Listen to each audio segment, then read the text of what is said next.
Welcome to Stories on Stage Online Edition. I'm Monique Mulligan. Today in this special edition, I'm chatting with two people, with Kate Forsyth and Lorena Carrington, about their books Snow White and Rose Red and Other Tales of Kind Young Women, which you see right here, published by Serenity Press as part of their Long Lost Fairy Tales collection. Now, the story behind this collection is one of serendipity, and it's one that I've heard Kate tell quite a few times, and I love to hear it. But I'm going to summarise it because we've got lots to talk about today. So Kate was in the market to buy a piece of art to celebrate completing her PhD, and that led her to Lorena, and they discovered when they became friends that they both had a dream to work on a collection of fairy tales. In fact, they're both working on their own versions of this kind of project already. And they did work on this project together. They sort of pulled their forces together, they started sharing illustrations and stories, and they created this collection. And then Kate put a little message on Facebook back at the time when I was editorial director of Serenity Press. And she said something like, who would like to publish a book like this? And I saw that message and straight away jumped on it. And within a week, we had, hi Serene, within a week, we had a book under contract, which was this book here, Vasilisa, and The Wise and Other Tales of Brave Young Women. And that was followed by The Buried Moon, which is this book here. And now we have Snow White, Rose Red. I'm really thrilled that I've been part of this journey with Kate and Lorena, and I'd like to introduce both of them to you now. Welcome to Stories on Stage, Kate and Lorena. Thank you, Monique. Hello, thanks for having us.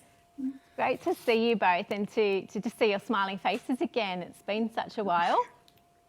So I did get to see you at your launch recently. How did that go? Oh, it was wonderful, I think. Yeah, I've certainly never done anything like that online before, and yeah, we had a great turnout, and I think it had a really good feel to it, don't you think, Kate? I absolutely do. We had people checking in from Los Angeles and Ireland and New Zealand and from all around Australia, and those people could never have normally come to our launch, and so that made it really, really special. I think that we were able to connect with friends and fans all over the globe. Yeah, it was great because I was part of that as well, and just watching all the comments from people. Sonia says hi. Yeah, just watching all the comments from different people. And another message from Pam and Charlotte, both saying hello. So we got lots of messages coming in. You're both very popular. Kate, let's get stuck into it with some questions. Yeah. This book is yet another gorgeous book. You know what a big fan I am of both the stories and the illustrations. But Kate, can you tell us how you selected the stories for this book? Absolutely. So Lorena and I, we choose the stories together, And so what we do is we begin with a theme, some kind of connecting feeling or emotion that's going to help us find the stories that are going to fit together well. So the first collection was about brave young women. And so we were choosing stories about courage and bravery. The second collection was The Buried Moon and bright young women. And so we were choosing stories that were about, wit and cleverness, but also about, heroines that had a bright spirit, were full of hope and a kind of resilience. When it came to choosing our theme for book number 3, we tossed around a few ideas, but we both agreed that kindness would make a really beautiful, theme for the book, and that there were so many wonderful stories we could draw on, and then we could, we really felt strongly that it was something that would resonate today. I feel that kindness and compassion is one of the most important things that any of us can have, and there are so many stories that celebrate that quality. So once we had our theme, we just tossed back ideas back and forth, and we normally choose our stories pretty quickly, within a week or two. Normally, there were 7 stories in each book, and so it might be a combination. I think one book had 4 chosen by Lorena, and one book had 4 chosen by me.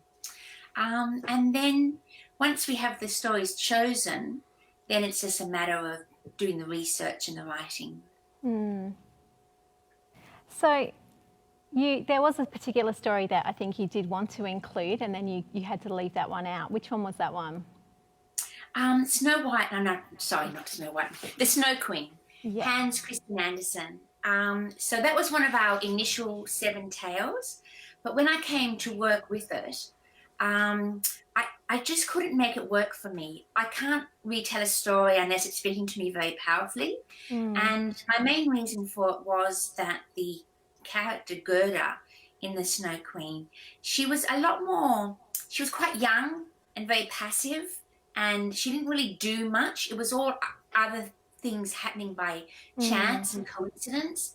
And what I'm really searching for are stories that have really active heroines that are empowered and take action and take charge and affect change in their world. And I would have had to have rewritten the story so extensively to have made that happen. And one of the first decisions that Lorena and I made is that we were not going to impose modern feminist sensibilities onto the stories. We were going to choose stories that had these themes already at their heart. I like that way of putting it. That's a really good thing to remember, because it's easy to do, is to put our own thinking onto something that's history, and it doesn't always work for us. No, that's right. What we're having a lot of now is people rewriting classic fairy tales like Cinderella or Rapunzel, where they're having what they consider a feisty modern heroine talking back and it doesn't sit very easily with me, because it's actually draining away the original power instead of returning that power to the tales. Returning the power to the tales. That's good. I'm going to remember that one. I've got a question for Lorena. Lorena, maybe you can tell us a bit about the collaborative process, how that actually worked from choosing the stories, to take us that next step, choosing the stories onto creating the illustrations, and what your role is there. Yeah, absolutely. So as an illustrator, I'm extraordinarily lucky in the way I get to work with Kate. Usually a writer will hand the finished stories to a publisher, and they will pass those stories on to the illustrator, and often never the twain shall meet. So I'm very lucky that we began working in collaboration right from the beginning. So even choosing the stories, we were talking back and forth about what tales were important to us, or what we felt would fit in the books. And then I had some artworks based around a couple of the tales already. So in some cases, I was making illustrations around Kate's writing, and in other cases, Kate already had a couple of the illustrations from that story, and she could weave her words around that illustration. which is such an extraordinary privilege as an illustrator. So we kept working that way, and I think we're extremely lucky with Serenity Press that we've had absolute freedom to work in a way that works extraordinarily well for us. It's I look forward to getting up every day to work on these works. So in terms of the way I make the illustrations, Kate will either send me the complete story, or we'll have talked through how the tale is going to be and the feel it's going to have. And I'll read through her story, and I'll try not to think too much about the illustrations on the first read through. I'm trying to get more of a feel for the mood and the imagery that I want to put alongside that story. And on the second read through, I'll take notes, and I'll make a few very, very rough sketches. And this is the only time in the process where I'll actually put pencil to paper, which makes me a very strange illustrator. So I'll draw some stick figures and occasionally rough out the composition of the illustration, and then I pick up my camera and I go for a walk. So I photograph all of the elements in the illustration. It's all photography. So I photograph the local landscape sort of up close and wide as well, and I'll bring home bits and pieces out of the landscape as well. So bits of sticks and twigs and leaves and bones and animal skulls. And I photograph all those elements on the light box, which gives a nice even light from underneath, and that means I can make a nice clean silhouette. And I montage all of those together to make the creatures and the world of Kate's fairy tales. I think one of the memorable ones for me was the lion. I think that was in Vasilisa, which was good. That's right. You talked about recently your favourite illustration, which was in this book. Do you want to tell? Favourite illustration. Did you have a favourite in this book? I've got many favourites in that book. Well, so do I, actually. I was looking at it today. Which one was my favourite that day? Well, that day when you were talking about it, it was this one. Aha, my goblin. Yes, your goblin. So I'll see if I can find him in here too. So I really love it when I get to make an interesting creature, especially cranky goblins like him.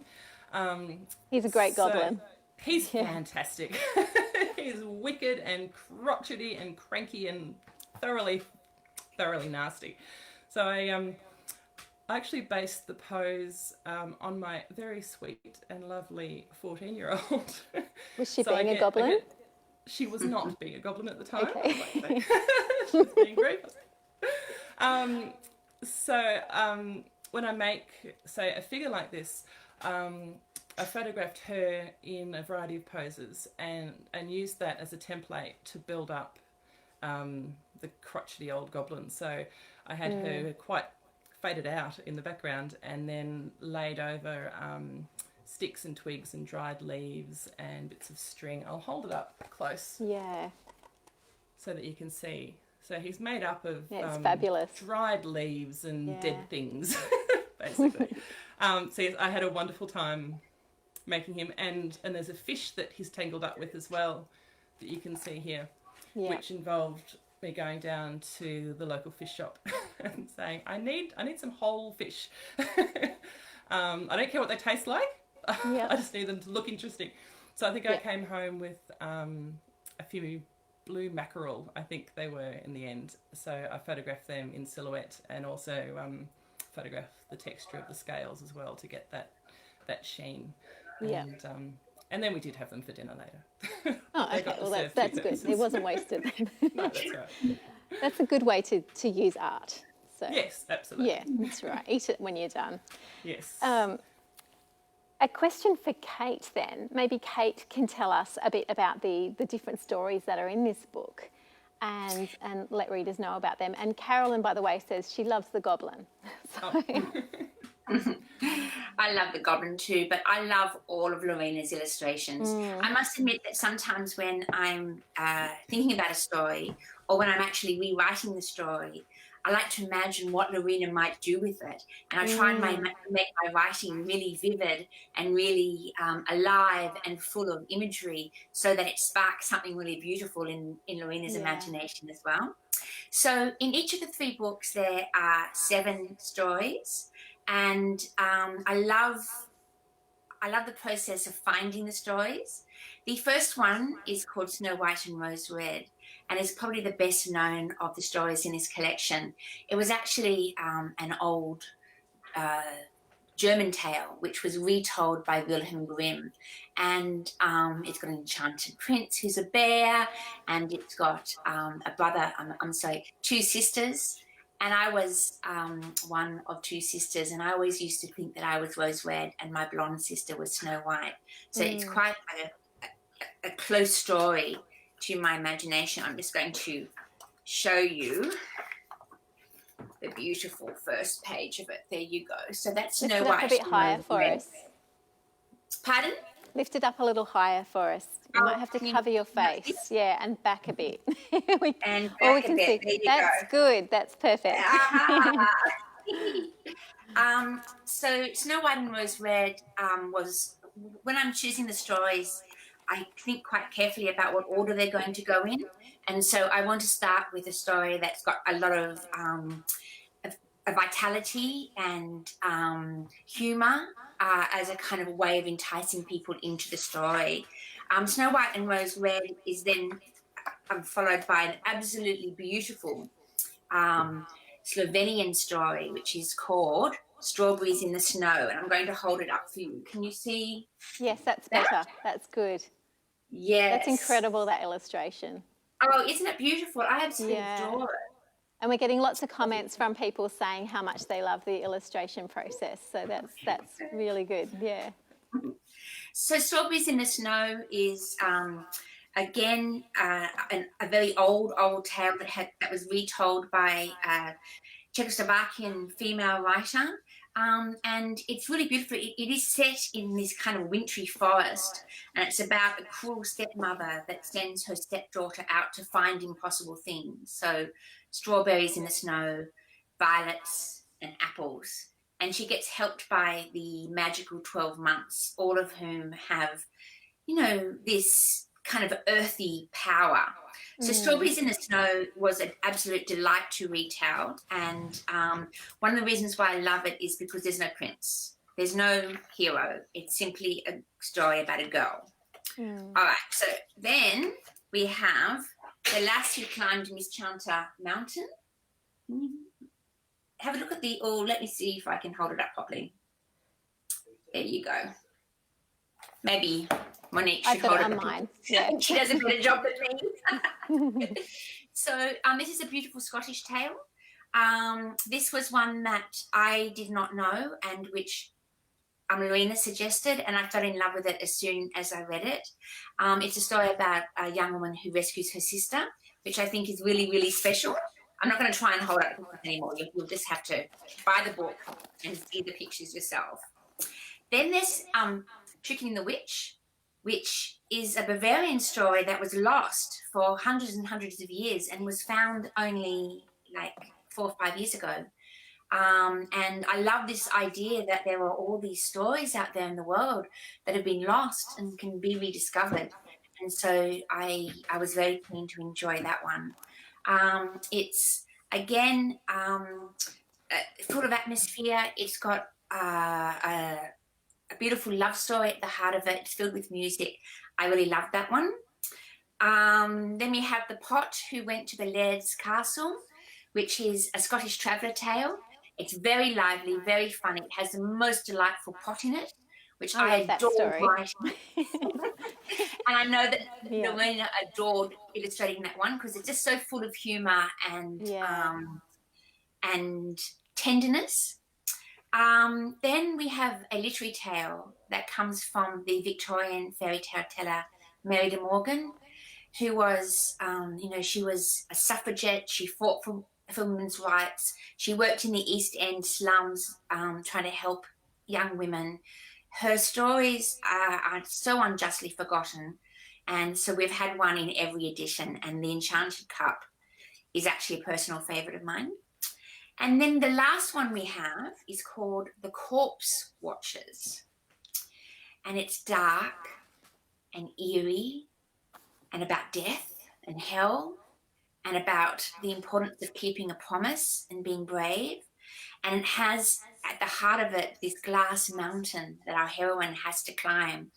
And you've got to ask Lorena about how she created that beautiful glass castle. Okay, well, Lorena, Yes. tell us a bit about that beautiful glass castle. Let me tell you about that castle. So when I knew I needed a glass mountain, I did the logical thing, and I tried to photograph some glass. So I think I broke a couple of old window panes and glass jars, and tried to photograph them with light coming through to get that kind of ambient glow that I really needed. But they were just too transparent. All you could see was the sky behind them. So my next thought was, well, ice, because if I freeze a nice big block of ice, then I'll get lots of air bubbles trapped in, and that will give me some of that refracted light that I really needed. So I froze a block of ice overnight, and the next day it got to, I think, 42 degrees in the backyard, and not much cooler inside. So, of course, as soon as I tried to photograph the ice, it was doing that lovely soft light thing that I wanted, but it was melting almost straight away. So I couldn't get those sharp edges, the real shards that I wanted. So I think I gave up that day and did something else.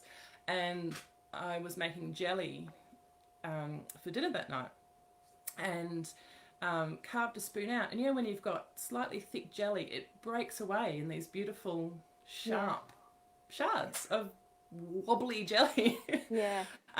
So that's what I ended up using. I made up a really, really thick batch of clear jelly, and it had that soft translucency to it. It had a few air bubbles, and it broke beautifully into nice sharp shards of glass. So you can tell people the secret of that illustration, that tall, sharp mountain of glass is actually a pile of jelly. I think you've just highlighted really well that whole all is not what it seems kind of thing that you have throughout fairy tales. Yeah, that's right. That's a really We have a good comment from Eunice, who says, great idea to rewrite forgotten tales and give them new life. And we've also had a question from Danielle, and she was just asking about the type of research, Kate, that you might do. So I do actually do a great deal of research when I'm thinking about the stories. I like to read different versions of the same story, because there is not, of course, one perfect story. There's dozens, sometimes hundreds of different variants. I like to look at how old the story is, where it came from, what kind of ancestors it has. I like to find out about the people who told the story, because that helps me understand why they told it.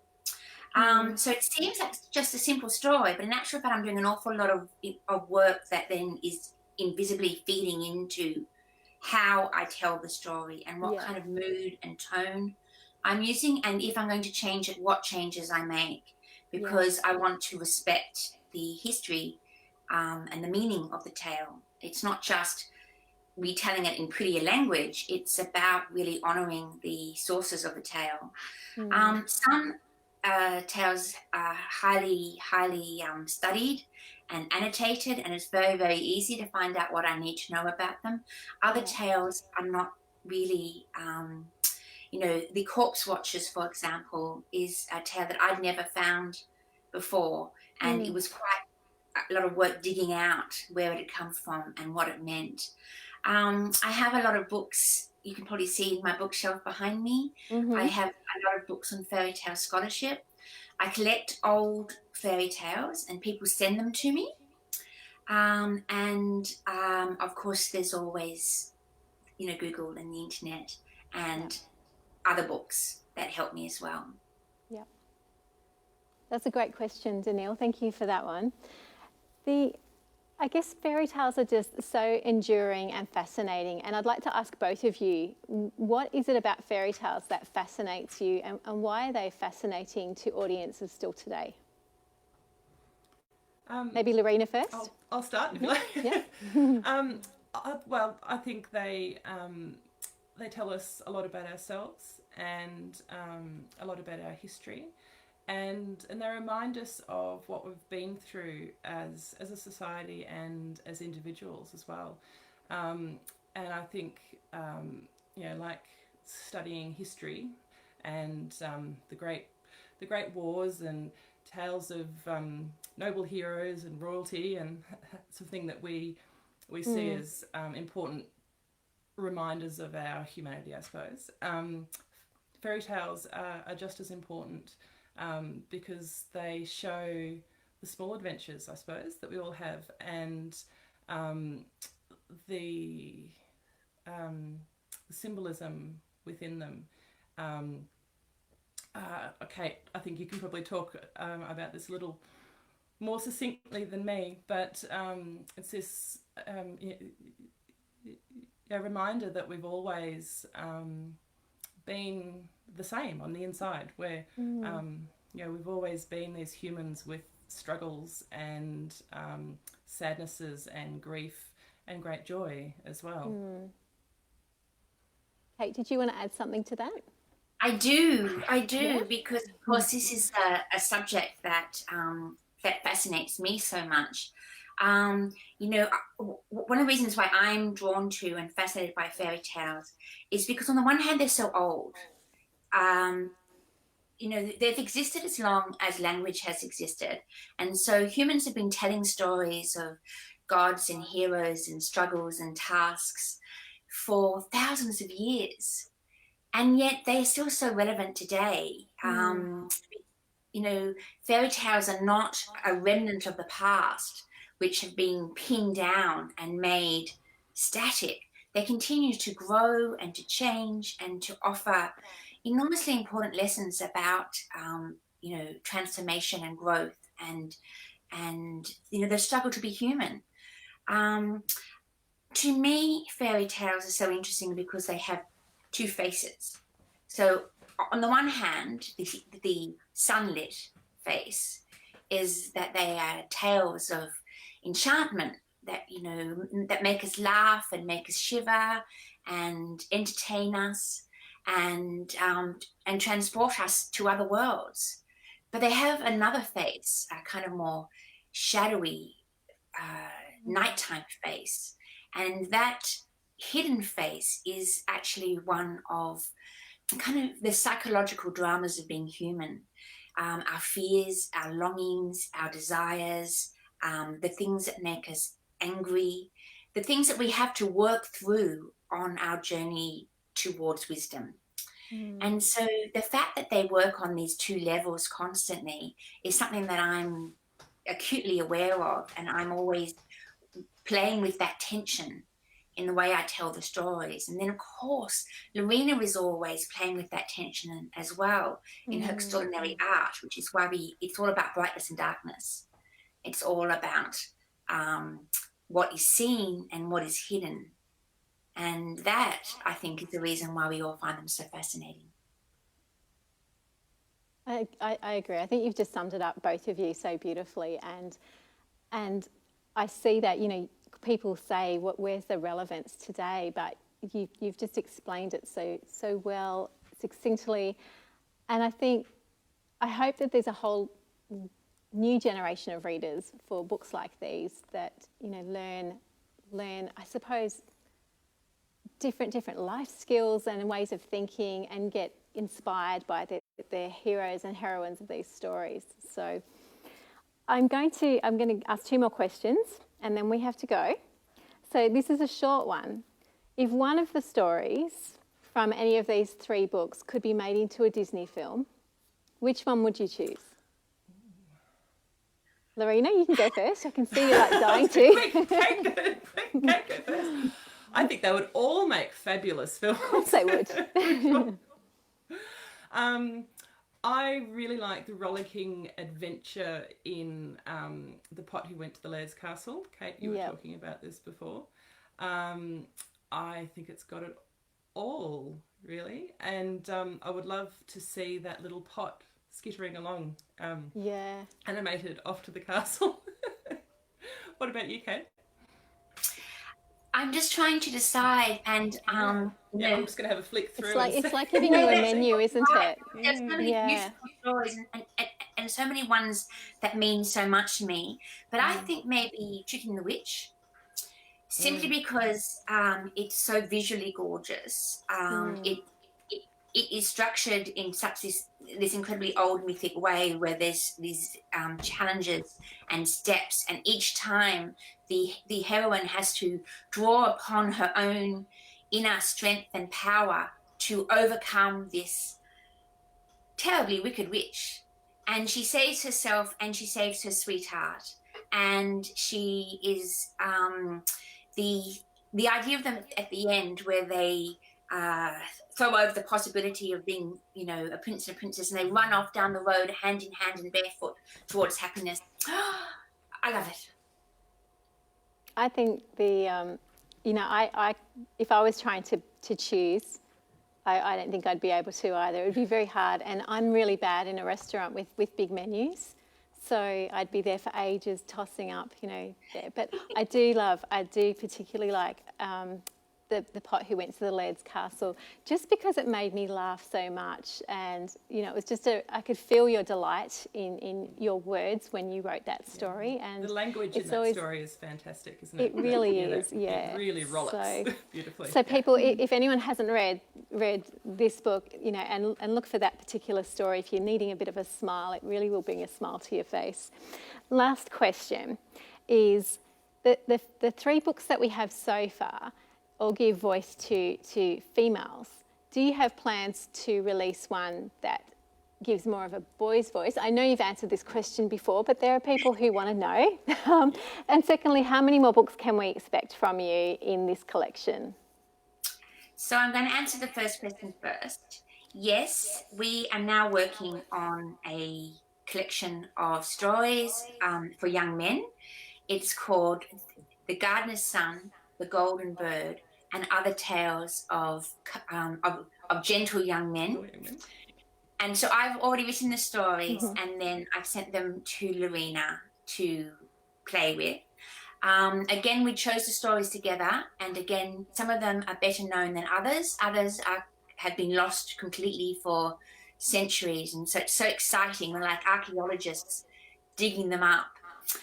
So I'll let Lorena just talk about what she's doing with the illustrations now, because it's so exciting. But just for me to answer your second question, Monique, I kind of hope we keep on doing this until the day that we die. Don't you, Lorena? Yes, and let's hope that's a very, very long time. Me too, me too. Little old ladies will be all grizzled and grey, and who knows what technology we'll have then. Yeah, but right. we'll have our cottage in the Cotswolds by then. That would be lovely. That cottage in the Cotswolds has been your dream. Yeah. Yeah. So I'm working on the illustrations now as we speak. So last week before possibly now, I sent Kate the latest illustration and said, you'll never guess how many individual photographs I used in this one, because I think my record before this book was the Foxbridge in Vassilios of the Wise, that had nearly 100 separate photographs in the illustration.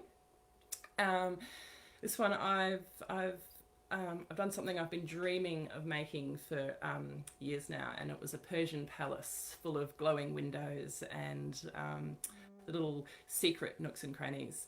And when I got round to counting how many individual photographs of leaves and bones and little hidden cats and sticks and twigs I'd use, it was over 200 separate layers in the illustration. So often I'll be working away on a computer, on an illustration on the computer, and I'll wonder why it's starting to run a little bit slow and a little bit hot. And that's why. Apart from having 14,000 things open, a single image file can be over 3 gigabytes in size. And I can't even save it as a proper Photoshop file. I need to save it as a special a special extra big file. Yes, I've been having a lovely time on that. And at the moment, I'm creating a dancing dragon. Oh, a dancing dragon. I've just made his treasure pile, and I'm working out what to make the dragon out of next. That's tomorrow morning. Oh, that sounds I'm so excited. I can't wait for Dancing Dragon. I haven't seen it yet. And I can't wait to read the stories when they come to me. So they're absolutely marvellous. Another collection to look at. Absolutely. I think, Lorena, if you could possibly attach one of the links to your videos of how you do your illustrations underneath this video, then anyone who hasn't seen that before will be able to see one of your illustrations being made. That would be really good for people. We did have a comment from someone saying they would like all of your stories to be made into Disney movies, and I'm sure you would definitely agree with that. Absolutely. We've got so many. We can make a series. Yeah, that's right. And someone else is waiting, Pam, I think, is waiting for her new book to arrive. So hopefully that will be very soon, Pam. I could keep asking you questions for ages, but we've got to go. And I'm just, so honoured to have the chance to chat with my two friends again and talk about fairy tales and books. Yeah. I know, it's lovely to see your faces. Yeah. And but thank you so much for joining me today. Well, thank you for having us. It's been a joy. Thank you. And I'll say thank you for tuning in to Stories on Stage Online edition today. Snow White and Rose Red is available in print from serenitypress.org. And the audiobooks of all 3 versions are coming soon. And I think if you go to the Serenity Press page, you'll also be able to hear The Singing Springing Lark, read by Kate. And that's from this book here. And you can hear that with the music that's created by Riley McCarran. It's beautiful. So I urge you to go over there and have a listen. Thank you, Tina, for popping in as well. I've seen your comments there too. Next week, I'm chatting with Josh Langley about his book for children called Magnificent Mistakes and Fantastic Failures. And all of us have got plenty of those in our life. So I hope you'll tune in to hear me have a chat with my friend Josh, and we'll talk about all of his books for children, and feelings are very feelings-based books. I think you're going to really enjoy that one. Thank you very much. Thanks, Susie.